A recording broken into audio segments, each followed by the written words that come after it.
السلام علیکم ملګرو، په دې هیله چې ټول به روغ او جوړ اوسئ. نن یوې ویډیو سره راغلی یم چې څنګه موږ کولی شو ټلګرام کې په خپل سر باندې ویډیو چې ډاونلوډېږي یا تصویران یا جی اف دغه ګیف تصویران چې دغه تصویران چې خپله ډاونلوډېږي دا بند کړو.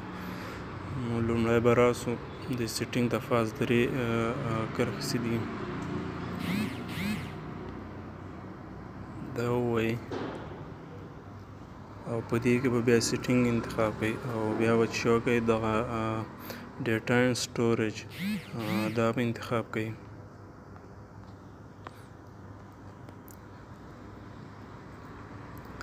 دې کې اوس ګور اتوماتیک میډیا ډاونلوډ اوس وایي چې تاسو ډیټا استعمالوئ که نه په دې باندې دې بند سي دا به ووایي. چېرته وای فای استعمالوي ډایرکټ د کې وځي بیا به آن بند به کوي او همدا وین رومینګ دا باندې هم بندېږي. دا درې واړه بند کوي.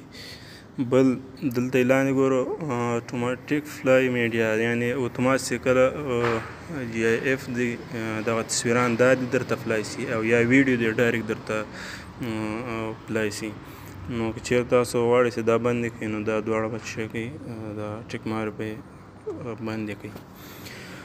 په دغه سره کولی شي تصویران هم خپل سر باندې ډاونلوډ نه سي او ویډیو هم په خپل سر باندې فلای نه سي او که چېرته وای فای باندې ډایرکټ کوئ خو بس دغه چک به آن کوي دا بیا وای فای سره بیا ډایرکټ آن کېږي داسې به آن کوي. نو اسانه او ډېر ښه ځکه دا دې لپاره چې که چېرته امبیانې کم وي او تاسو د ټلګرام خلاص کړئ یو ګروپ نو هغه ډایرکټ پرې تصویران هم خلاصېږي ډاونلوډېږي او ویډیو هم پرې ډایرکټ فلای کېږي. نو امبیانې ډېر زر وي دې لپاره دغه تاسو بند کړئ امبیانې هم بچت دي. مننه زموږ چینل سبسکرایب کړئ.